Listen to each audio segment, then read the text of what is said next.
Hey yo everybody, welcome back to another guide brought by your favorite tag team.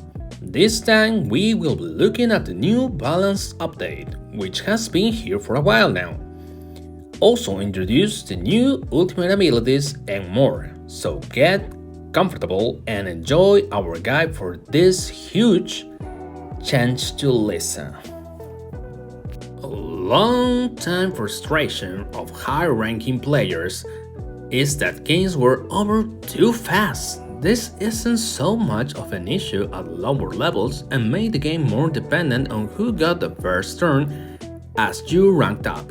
Well, our players were hurt and Commander HP has been boosted to balance things. This, along with a few well-placed nerfs to certain units, mean that game generally lasts longer. This is great change for the following. It's no longer make or break if you don't get the first turn. Games are much more dependent on your choices and placement than luck of the first two draws. Much more freedom of choice with your squad, and less reliant on the previous meta units, less frustration at being murdered in 2 turns, and more opportunity to pull a game back. This does, however, mean a longer time from hitting battle to earn your chest, but this is overall an amazing change that has really improved the game. Now let's talk about relationship bonus. Previously, the relationship mechanic only served to unlock stories and a cosmetic outfit. Well, now the relationship level improves the base stats of the unit along with unlocking an ultimate ability once the unit reaches level 20. It's worth nothing that to activate the ultimate ability, the unit must have the custom equipped. This means that you'll see gradual bonuses to the unit as you level the relationship rather than needing to wait until level 20 to see anything. It's also worth nothing that these bonuses scale with your highest league achieved. And the Beatable unit changes. Victorious. Ultimate ability added. Upon ally attacking deals damage to a random enemy, the damage is equal to 10% of Victorious attack. This one isn't really huge. Even at top level, this only means like 69 damage randomly to a single unit for each attack your units make, which isn't very impactful in most situations, so don't worry about this one.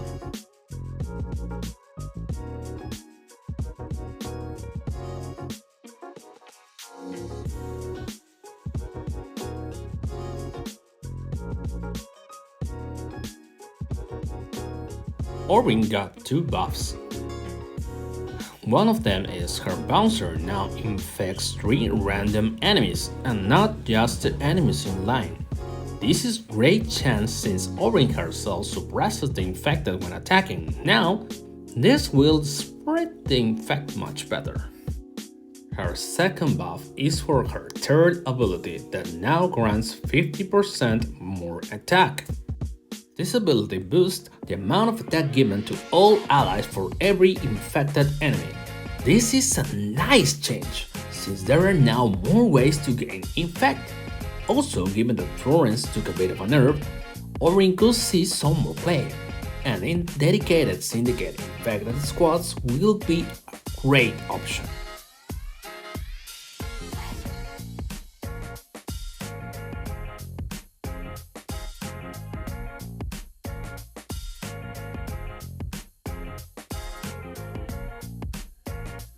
Lola, on the other hand, received a nerf on her third ability that now deals less damage.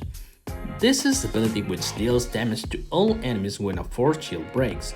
For all of Lola's talents, this is actually at the bottom of the list as to why she is so good.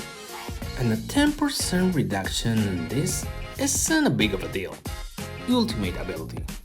Upon a ranged enemy dies, gives force shield to 2 random allies. This is cracked.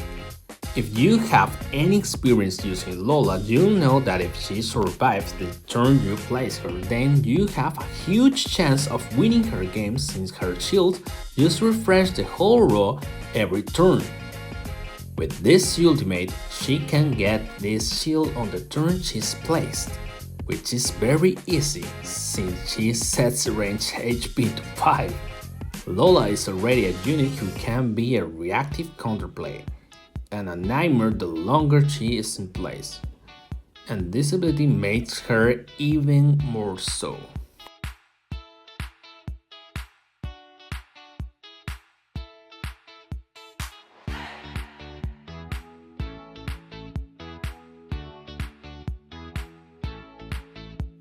Hilda also received a buff.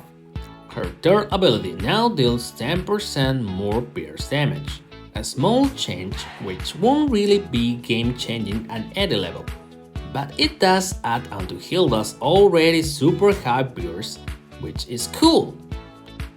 Ultimate ability now cleanses 2 random allies in a 1-tile radius, including self, when a force shield expires.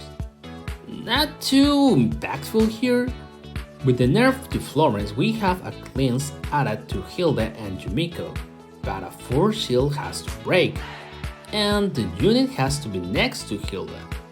It's a bit situational, but could be a needed remedy against an infect-based squad, for example.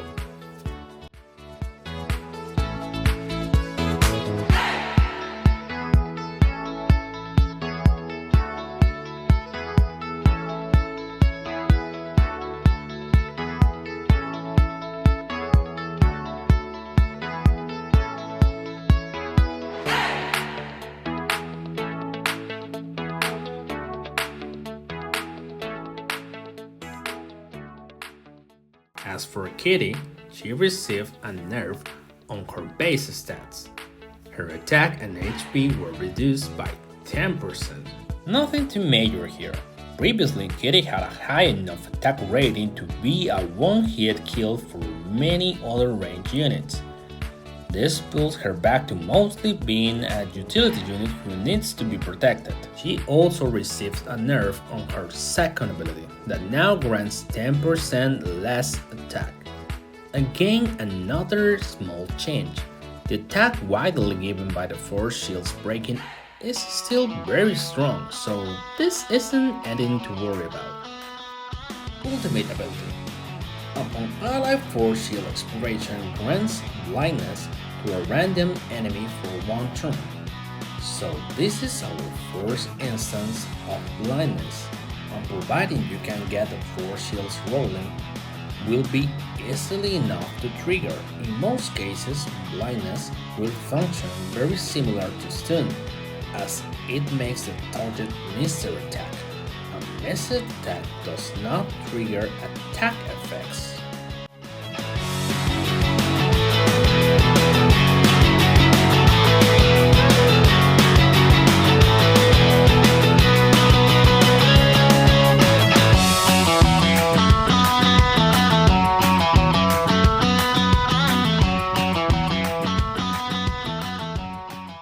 Regina's ultimate ability.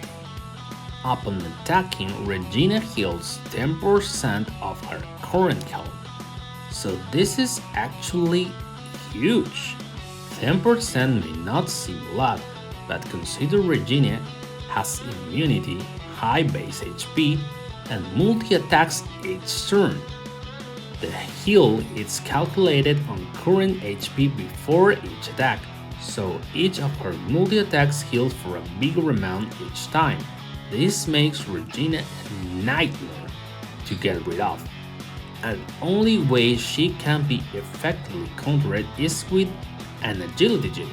Note, this change also makes Regina a somewhat effective counter to Morana. Bea also receives a buff. Her second ability now deals 25% more damage. Just wow!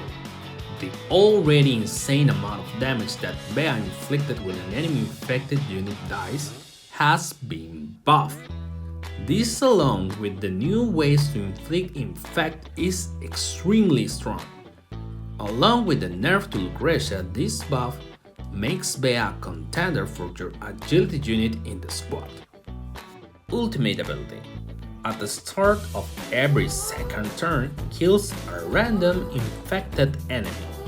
This one is okay, and a free kill if the game is going on longer. This shines very well if you can place a second Bea or use other infect units together. Blanch. Ultimate ability added. Upon scoring a kill, grants immunity for one turn. This definitely makes Blanch more viable. Just best use it as an assassin. Place it in front of a big damage opponent for a kill where her stats can grow. Immunity basically protects her from all side effects the following turn. Unfortunately, the biggest counter to Blanch is agility, which will still work regardless of her being immune.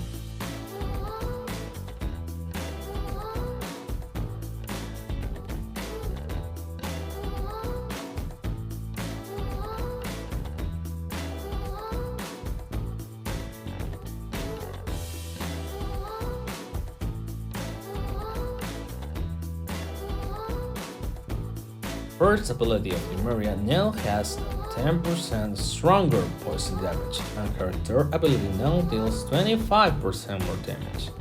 These buffs were definitely needed, but is Lemuria the poison machine that Lucretia was? Still not yet. It helps, but spreading poison around isn't always that useful. It's a step in the right direction and we are here for it. Ultimate ability. On spawn removes immunity for all enemies with immunity. This is a very unique ultimate ability. Currently, there are only a few immune units in game, and this removes it. It's important to know that this still isn't quite a counter to those units, since it doesn't suppress them, and they will still have their other abilities. They are also open up to being buffed by allies, so this one is a double-edged sword. Wendy. Ultimate ability added. If an ally, including yourself, is killed by a poisoned enemy, apply suppression to that enemy. This one is very situational and one of the weakest ultimates. However, I will go over this more at the end of this guide. It does fit into a potential squad built around poison. Lucretia. Big nerfs. First ability now has a 25% weaker poison damage. First ability can now only poison up to 6 enemies. And second ability steals less attack. I mean, are we surprised? Lucretia has been one of the strongest and most overloaded units in Lyssa forever. Will these nerfs make her less usable? Not really. She's still a high HP unit with agility, who spreads HP boost to the whole team, and gradually poison enemies. She's still very strong. This just pulls her down slightly from the high offensive. Mitsuki. Ultimate added. Upon a Mitsuki copy dying, grants 25% resistance for one turn. This one isn't too big, honestly. The charm of these copies is that they just keep popping up and filling lanes, so giving the others a bit more survivability is never a bad thing, but it also isn't a total game changer.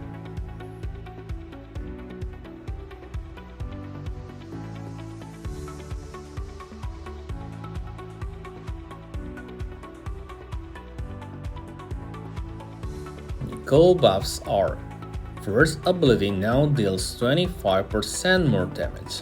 Third ability has 25% stronger pierce. This is a pretty nice buff, honestly. The first ability now deals enough damage to kill most units once triggered. And the third ability brings her Pierce to a respectable level. Still nothing on Kilda's Pierce, but it's a nice boost. Harper Nerf. Attack and HP reduced by 15%.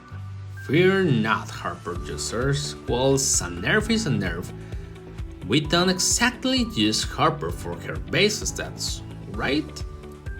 She still has elusive, gains extra attacks, and retains her commander damage, so Harper remains very powerful as always.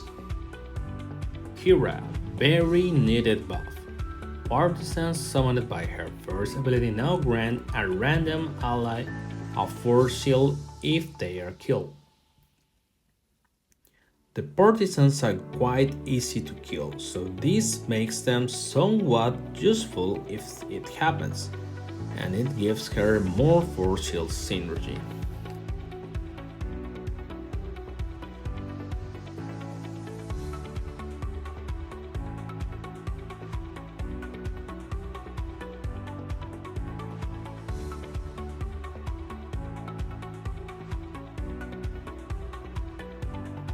Yumiko, another forgotten unit. She received a buff. Attack and health increased by 20%, and third ability has a 50% more block. This is a nice buff for Yumiko and makes her essentially the most tanky unit in game now. Now for her rework. New first ability. Before ally attacks, cleanses and heals them. Another nice function for Yumiko. Since the previous first skill wasn't really much of a use, since the Florence nerf, this is a nice cleanse for the whole squad once they attack.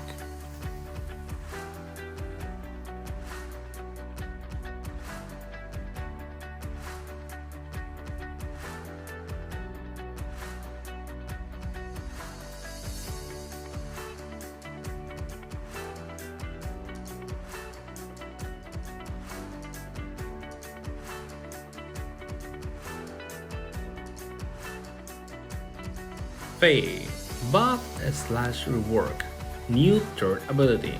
When deployed, infects all melee enemy units. This is a great buff for Faye. The infect amount is around double the infect that Faye applies, and this certainly opens up combos for an infect team squad.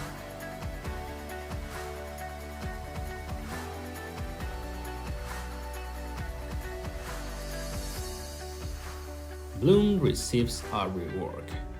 Upon Bloom's direct damage ability dealing damage, deals damage to an adjacent enemy unit. Honestly, this one being added came at the cost of the dead damage to whatever killed Bloom, and I think the previous ability was much more useful, so this one is a bit of a nerf. It basically just adds some damage around the original target. The adjacent damage from her attack has also been buffed prior to this recent update, so this mostly just makes Bloom more aggressive.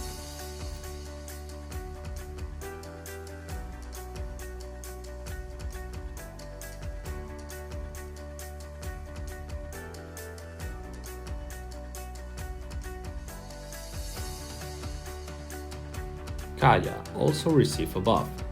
Now gives regeneration to all Freeman allies instead of just melee. Look, a buff is a buff. However, regeneration remains a fairly weak mechanic on non-immune units, so unfortunately, I don't see this changing Kaya place in the meta. Genie receives a very strong buff.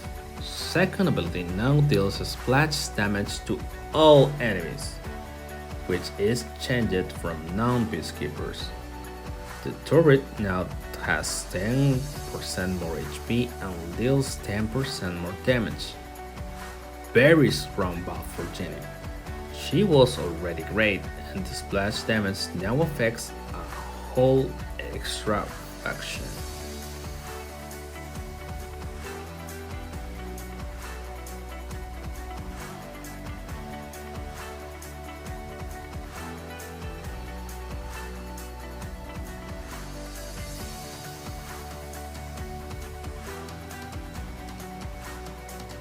Natasha receives a base health stats buff. Now she has 100% more health. This is a great buff for Natasha and makes her much more viable and less of a glass cannon. So Beck nerf is that he now has 10% less HP. I mean, okay, this nerf isn't anything to worry about. Beck's strength comes from morphing his melee target and filling the row with bouncers. He still has a respectable amount of health after this change. But he also received a buff. The bouncers summoned by Beck apply Infect now instead of Poison. This is a buff, since Beck will generally synergize better with Infect squads anyway. Corbin nerf.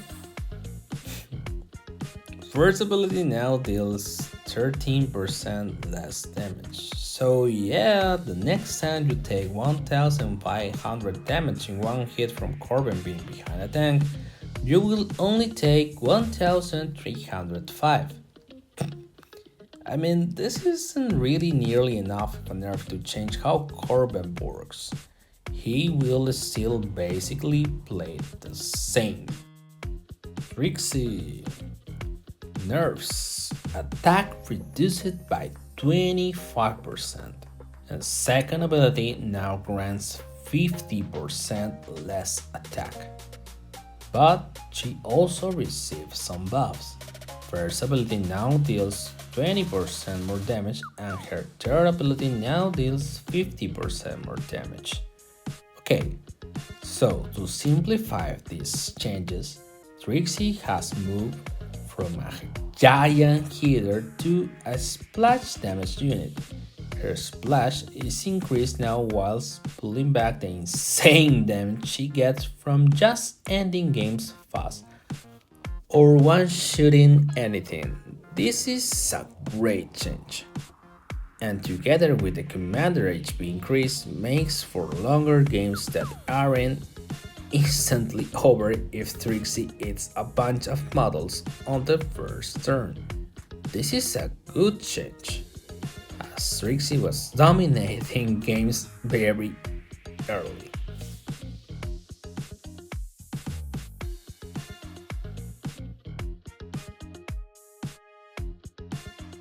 Sora receives nerfs. Yeah, attack reduced by 20%, and her second ability now steals 10% less attack. Nothing too major here. Sora's main usage was to be a high HP unit, soaking up damage whilst providing multi-attack to the whole team. That part is unchanged. She has a slightly less offensive potential now, but don't worry about it. Salma, big nerf. First ability now grants 25% less attack, but her second ability now grants 10% more attack.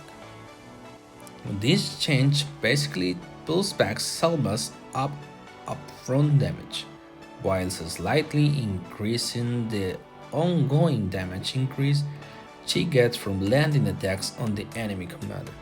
This is another great change, as it slows down Salma's previously insane damage burst. Florence, big nerf. Her attack was reduced by 10%, and the Chamber Summoned now heals for 25% less on both abilities. Second ability only applies antidote to adjacent allies now. Some probably will deserve nerfs here. The attack dealer back now brings her in line with most other range units. The chamber still has a respectable heal, and she still suppresses, so Florence is still a solid addition to any squad. Omega Ultimate ability added. Omega reverts once after death. This ability is incredible. So once Omega dies, she just spawns back in the same place. This means she is back again the following turn to lock down the lane with her stun or provide a blocker to a second attack if the enemy lane is stacked.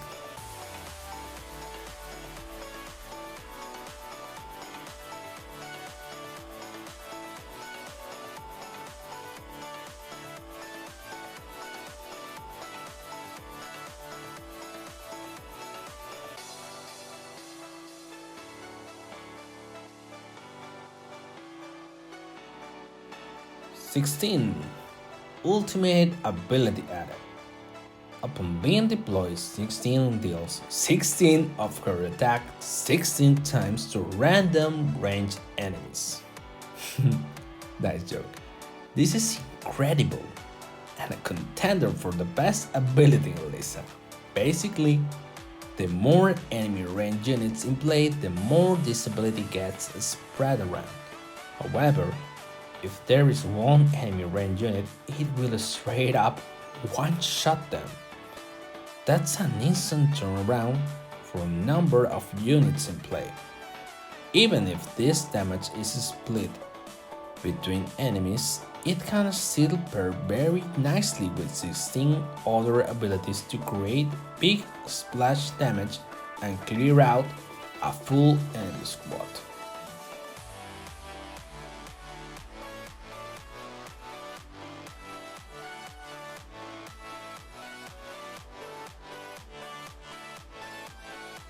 Morana buff.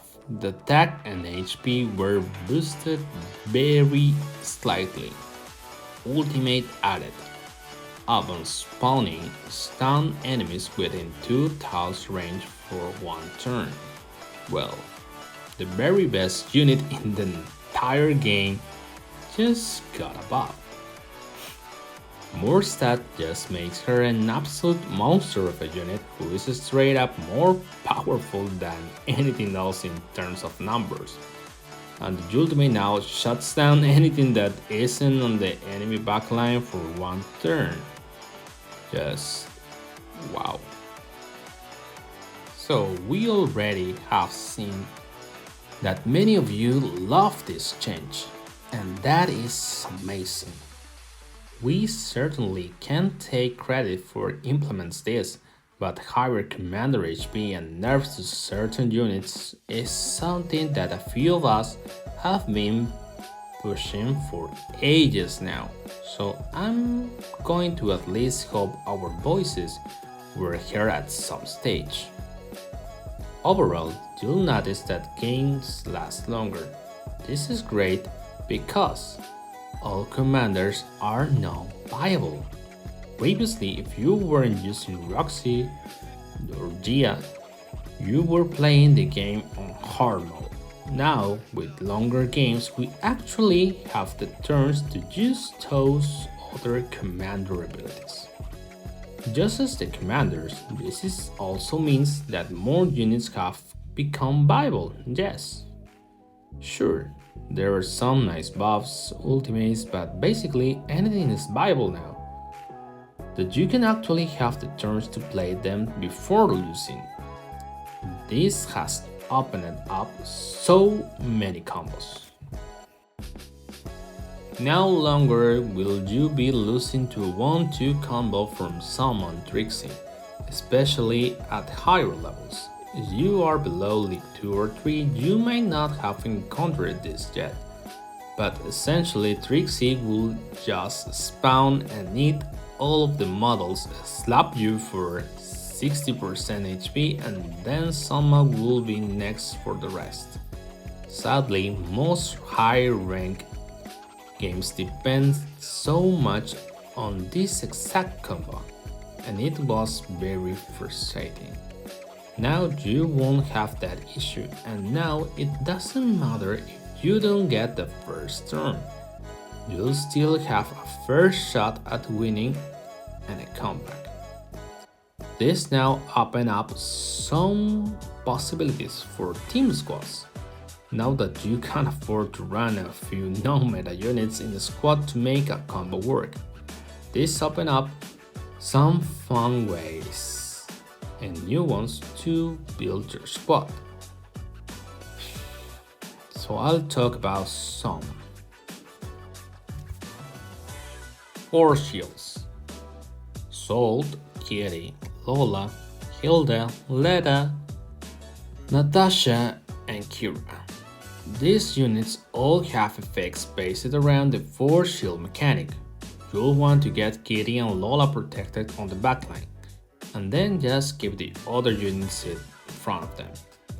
That way you can refresh shields each turn, and each time one breaks, your squad gains attack and blind opponents, and your enemies take damage. Poison, Gia, Lucretia, Ivy, Nymeria, Wendy, and Blanche. The job is simple here. Protect Ivy. Lucretia is still very strong and can boost your allies' health while spreading big poison. Nymeria and Wendy will keep your backlines protected, and the aim will be to just win through poison ticks from Ivy's direct damage. In fact, Roxy, Bea, Orin, Beck, and Faye. Bea is the centerpiece here, as her commander damage is just so high when an infect enemy dies. Your strategy is to infect everything and take out enemy units for that to trigger. Those are just some examples of combos, but there are many more to explore. With the addition of ultimates, it's now very important to get those relationship tokens and invest in the units which have those changing ultimates to add to your squad. And that's it for now. Thanks for watching. See you next time.